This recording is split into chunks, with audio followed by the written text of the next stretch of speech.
नमस्कार प्रिय दर्शकों, शास्त्रों की इस अनोखी यात्रा पर आपका स्वागत है। प्रिय दर्शकों, आजकल कई लोग थोड़े बहुत विज्ञान के कुछ सूत्र पढ़ लेते हैं, दो अक्षर पढ़ लेते हैं और हमारे शास्त्रों पर अनेक अनेक प्रकार के आक्षेप करने लगते हैं, अनेक प्रकार के तर्क करने लगते हैं। यहाँ तक कि वो परमात्मा पर भी बहुत अनेक प्रकार के तर्क करने लगते हैं और उसे भी गलत साबित करने की कोशिश करते हैं। कहा जाता है कि कार्ल मार्क्स ने कहा था कि मैं परमात्मा को तभी मानूंगा अगर आप भगवान को जो है टेस्ट ट्यूब में ला करके मुझे दिखा दें। लेकिन क्या जो टेस्ट ट्यूब में जिस भगवान को दिखाया जा सके, क्या वो भगवान कहलाने का भी लायक रहेगा? प्रिय दर्शकों, तर्क की एक सीमा है। जब तार्किक लोग जो है शास्त्रों पे या भगवान पे जब तर्क करते हैं तो उनके ये कहने का मतलब होता है कि जो तर्क सम्मत है वही बात सही है और जो तर्क से असम्मत है वो बात सही नहीं है। लेकिन जिंदगी ऐसी नहीं है। जीवन तर्क से ऊपर है, जीवन विज्ञान से ऊपर है। यह बात हम कुछ उदाहरण से आपको समझाएंगे तो आपको शायद समझ में आ जाए। देखिए, कई बार ऐसा होता है कि जो बात तर्क सम्मत तो होती है लेकिन फिर भी हम उसे स्वीकार नहीं करते।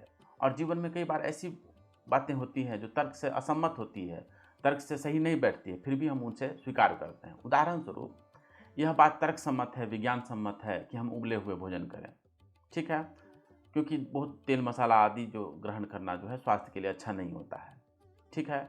लेकिन क्या आपने किसी ऐसे व्यक्ति को देखा है जो इस प्रकार के भोजन हमेशा करता रहे? भले ही यह तर्क सम्मत है कि हमेशा उबले हुए भोजन करना चाहिए, लेकिन अगर इस तरह के बेस्वाद भोजन अगर आप करने लगे तो आपका तो जीवन में से रुचि ही खत्म हो जाएगी। आप जानते हैं, करेले का रस पीने से, रोज रोज करेले का रस पीने से न केवल वजन घटता है बल्कि जीने की इच्छा भी समाप्त हो जाती है। जी हाँ, तो कोई बात सिर्फ तर्क सम्मत है इसका यह मतलब नहीं है कि हम उसे जीवन में जो है पूर्णतः जो है उस हिसाब से जीने लगे।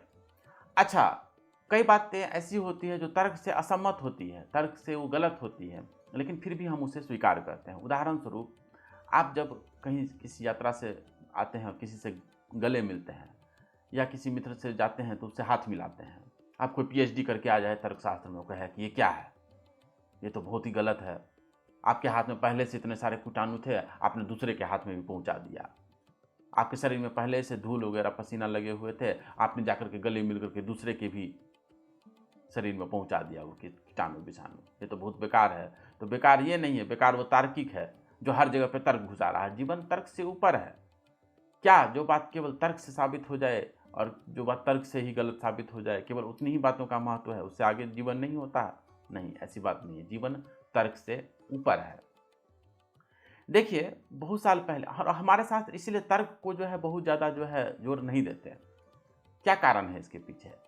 इसके पीछे कारण को समझने के लिए मैं आपको कुछ बातें बताता हूँ, तब शायद आप इस विषय को और अच्छी तरह से समझ पाएँ। देखिए, आज से करीब 2200 साल पहले ग्रीक एक फिलोसोफर हुए, संभवतः उनका नाम कार्नियडिस था। तो उन दार्शनिक को जो है एक बार बुलाया गया व्याख्यान देने के लिए एथेंस में।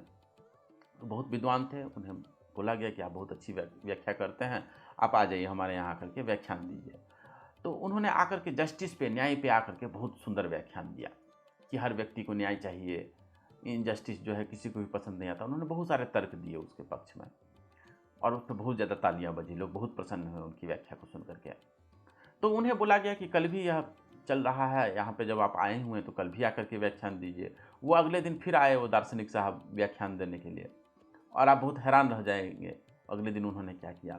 उन्होंने पिछले दिन जो जो बातें कही थी वो सब बातों का उन्होंने खंडन कर दिया। उन्होंने कहा कि जस्टिस तो बहुत गलत है।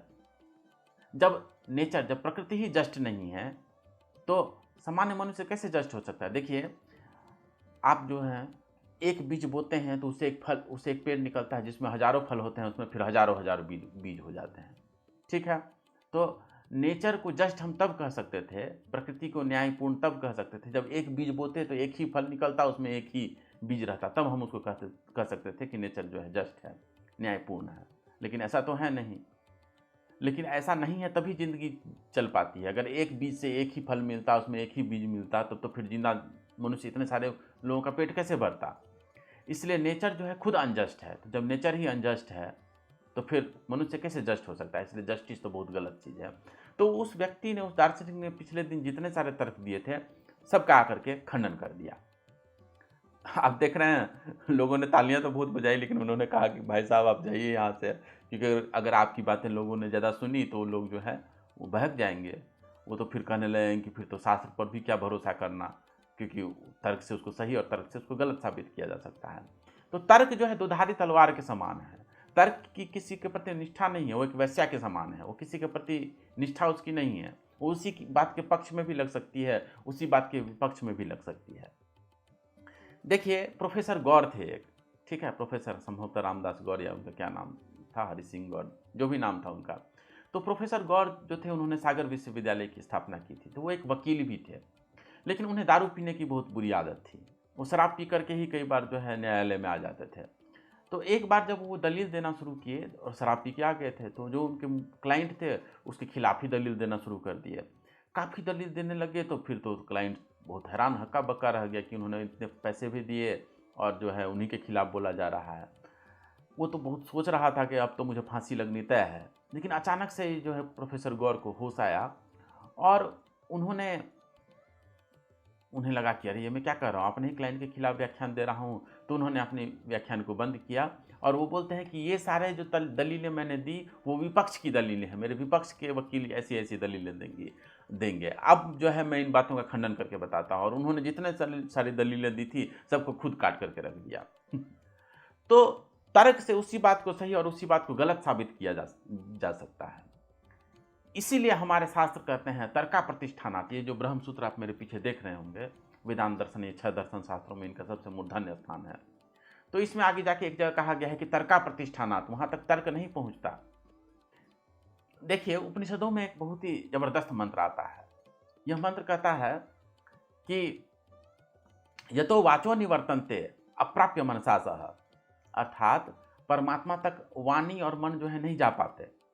अप्राप्य मनसा सह, मन और वाणी जो है प्राप्त नहीं कर पाते परमात्मा को, तर्क से वहां तक जो है नहीं पहुंचा जा सकता। इसी बात को तुलसीदास जी ने बहुत सरल शब्दों में अनुवादित कर दिया है, मन समेत जही जान न बानी, तर्क न सकहीं सकल अनुमानी। तर्क से जो है परमात्मा तक नहीं पहुंचा जा सकता। क्यों? क्योंकि तर्क से उसी बात को सही और उसी बात को गलत साबित कर दिया जा सकता है। देखिए पश्चिम में माइकल पोलैनी नाम के एक दार्शनिक हो गए, ब्रिटिश फिलोसफर थे, 19वीं 20वीं शताब्दी की बात मैं कह रहा हूँ। तो इन्होंने एक व्याख्यान दिया था और बाद में वह एक पुस्तक के रूप में भी छपी, उसका नाम था पर्सनल नॉलेज। उनका क्या कहना है कि जनरली लोगों को यह लगता है कि विज्ञान जो है इम्पर्सनल है, निर्वैयक्तिक है। निर्वैयक्तिक मतलब कि वो किसी व्यक्ति विशेष पर जो है बदल नहीं जाता है। जो नियम एक के लिए है वही नियम सबके लिए है। उदाहरण स्वरूप एक बच्चा जो है पानी को उबाले तो वो भी 100 डिग्री पे भाप बन जाएगी, और एक बूढ़ा आदमी उबाले तो भी 100 डिग्री पे ही होगा, और एक जवान उबाले तो भी 100 डिग्री पे ही होगा। तो विज्ञान के नियम सबके लिए बराबर हैं। तो कई लोगों को ऐसा लगता है कि विज्ञान जो है इम्पर्सनल है, निर्वैयक्तिक है, किसी व्यक्ति विशेष के लिए जो है वो नियम बदल नहीं जाते हैं। ऐसा लोगों को लगता है, लेकिन माइकल पोलानी कहते हैं नहीं, ऐसी बात नहीं है। विज्ञान की बातें तभी तक सभी के लिए सही रहती है जबकि उस वैज्ञानिक से भी बड़ा कोई वैज्ञानिक नहीं आ जाए। जैसे कि न्यूटन साहब ने न्यूटन्स लॉ ऑफ मोशन दिए, ठीक है, बाद में आकर के जो है और उस बात को कई सैकड़ों साल तक सही समझा जाता रहा। बाद में आइंस्टीन साहब आए, उन्होंने साबित कर दिया कि ये तो गलत है, तो नॉन इनर्शियल फ्रेम में ये तो पूरी तरह से गलत है, वहाँ पे न्यूटन्स लॉ ऑफ मोशन सही काम नहीं करता है। जब उससे भी बड़ा वैज्ञानिक आकर के उसको खंडित कर दिया तो बातें जो है बदल गई। तो ऐसा लगता है कि विज्ञान के नियम जो है निर्वैयक्तिक है, सबके लिए बराबर है, लेकिन ऐसी बात है नहीं। जब तक उस वैज्ञानिक से भी बड़ा वैज्ञानिक आकर के उसको गलत नहीं साबित कर दे तब तक वो बातें लोगों को सही लगती हैं। न्यूटन्स ने जो है आकर वेलोसिटी ऑफ साउंड का एक फार्मूला दिया था, ठीक है, वो भी कई सालों तक उस बात को सही माना जाता रहा। लेकिन बाद में आकर के लैप्लास साहब आए, उन्होंने कहा कि नहीं, ये आपका तो थ्योरी गलत है, आपने आइसोथर्मल प्रोसेस समझा है। आवाज़ जो जाती है वो आपने उसको आइसोथर्मल प्रोसेस कहा है, आइसोथर्मल नहीं होता, एडियाबेटिक प्रोसेस होता है। उसने उनके थ्योरी को गलत साबित कर दिया न्यूटन के, और उन्होंने करेक्ट कर दिया। वेलोसिटी ऑफ साउंड का सही फार्मूला लैप्लास साहब ने दिया, न्यूटन साहब का फार्मूला गलत था। तो विज्ञान भी निर्वैयक्तिक नहीं है, विज्ञान भी पर्सनल है बेसिकली। जब तक उस वैज्ञानिक से बड़ा विद्वान नहीं आ जाता तब तक वो बातें लोगों को सही लगती हैं। इसलिए हमारे शास्त्र जो हैं तर्क पे बहुत ज़्यादा नहीं ये करते हैं, वो जो है ध्यान पे, साधना पे, श्रद्धा पे, इस पे ज़्यादा ये करते हैं। क्योंकि साधना से जो है जब प्रत्यक्ष अनुभव हो जाता है तो तर्क से कोई कितना ही आपको समझा दे कि ये बात गलत है, परमात्मा नहीं है, लेकिन किसी को साधना से अनुभव हो जाए तो फिर वो बातें जो है आपके लिए सही हो जाती हैं। प्रिय दर्शकों, बौद्ध धर्म में एक वर्ग विशेष होता है जिसका नाम है ज़ेन। ज़ेन एक ऐसा धर्म है जिसमें केवल ध्यान पर जोर दिया जाता है, उसमें शास्त्रों के अध्ययन पर ज़्यादा जोर नहीं दिया जाता है। तो वो अलग ही संप्रदाय है, वो अलग ही मार्ग है। मैंने ज़ेन पे काफ़ी सारी पुस्तकें लिखी हैं, आप वहाँ पे देख पा रहे होंगे, ज़ेन सेशनल स्टोरीज आदि। तो वो एक अलग मार्ग है, उसकी चर्चा अभी हम यहाँ नहीं करेंगे, वो किसी अन्य चैनल के माध्यम से उसके बारे में भी कई सारी बातें आपको बताई जाएंगी। तो इसलिए साधना पे विशेष जोर दिया जाता है, तर्क पे नहीं। लेकिन इसका दुरुपयोग भी कई लोगों ने किया, क्योंकि दो बातें हो सकती है, एक तो जो है परमात्मा है वो तर्क से परे है, और एक जो है फालतू बकवास बातें हैं वो भी तर्क से परे है। तो कई लोग जो हैं तर्क से परे है परमात्मा, इसका फ़ायदा उठा करके लोगों को गलत सलत बातें बताना शुरू कर देते हैं और बोलते हैं कि मेरी बातों में तर्क मत करो, तो उसका दुरुपयोग भी हो जाता है। तो ये एक बहुत बड़ी समस्या है जिसको कि हल करना बड़ा मुश्किल है कि कौन सी तर्क से परे बातें स्वीकार कर ली जाए और कौन सी तर्क से परे बातें जो है स्वीकार नहीं की जाए। ये बड़ा मुश्किल सवाल है, इसका हल ढूंढना तो बहुत ही मुश्किल है। लेकिन इतनी बात आप समझ लीजिए कि केवल हमें यह नहीं देखना होता कि कोई बात तर्कसम्मत है कि नहीं, हमें यह भी देखना होता है कि क्या उससे बहुत लोगों का लाभ हुआ है, क्या उससे मनुष्य जाति को फ़ायदा पहुंचता है, और अगर हाँ पहुंचता है तो हमें बहुत जल्दबाजी नहीं करनी चाहिए उस बात को खारिज करने के लिए। हमें तर्क पर बहुत ज़्यादा आश्रित नहीं होना चाहिए। हमें यह भी देखना चाहिए कि क्या वह बातें जो है लाभदायक है कि नहीं मनुष्य जाति के लिए। इसलिए हमारे शास्त्र कहते हैं तर्का प्रतिष्ठानात्, तर्क वहाँ तक नहीं पहुँच पाते हैं। मन समेत जही जान न बानी, तर्क न सकहीं सकल अनुमानी। प्रिय दर्शकों, शास्त्रों की बातों को इसी प्रकार शास्त्र प्रमाण के साथ समझने के लिए बने रहिए हमारे चैनल शास्त्र पर। आपका बहुत बहुत धन्यवाद।